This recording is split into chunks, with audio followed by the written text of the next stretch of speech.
তুমি ব্যাগপত্র গুছিয়ে নাও, তোমাকে কলকাতায় যেতে হবে। কেন বাবা? তুমি তোমার কাকুর বাড়িতে কি পড়াশোনা করবে? বাবা আমি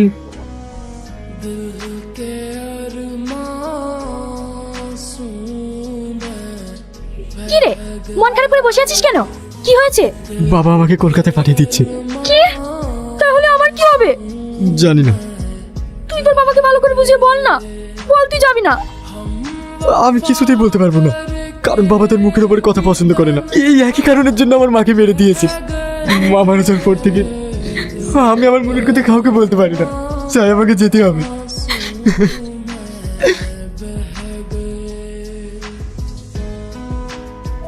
রাহুল,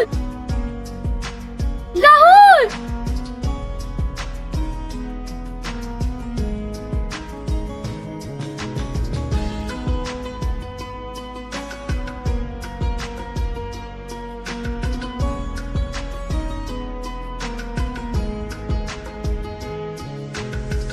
जिसने पूछा हमसे बिछड़े यार का, जिसने पूछा हमसे बिछड़े यार का।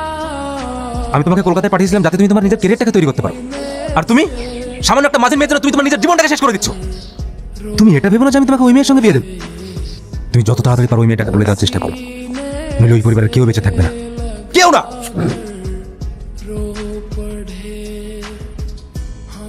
অল্প দিনই তোমার বিয়ে, এই কটা দিন বাড়ি বাইরে বেরিও না। মিষ্টি, রাহুল বাড়ি এসেছে, কিন্তু ওকে নদীর ধারে একটা মেয়ের সঙ্গে বসে থাকতে দেখলাম। কি? হ্যাঁ। পিঙ্কি, তুই এখানে কি করছিস? একজন গার্লফ্রেন্ড বয়ফ্রেন্ড কি করতে আসে জানিস না নাকি? দেখা করতে এসেছি। রাহুল, ও এসব কি বলছে? ও ঠিকই বলছে, আমি পিঙ্কিকে ভালোবাসি, আর অল্প দিনের মধ্যেই আমাদের বিয়ে হতে চলেছে। তাহলে আমি? তুই কি করে ভাবলি যে আমি তোকে বিয়ে করব? আমি কি আর তুই কে একবার ভেবে দেখেছি? সামান্য একটা মাঝির মেয়ে আমি তোকে বিয়ে করব? আমার বাবা হচ্ছে এই গ্রামের প্রধান, আমি কখনো আমার বাবার মান সম্মান নষ্ট করতে পারবো না। যা এখান থেকে।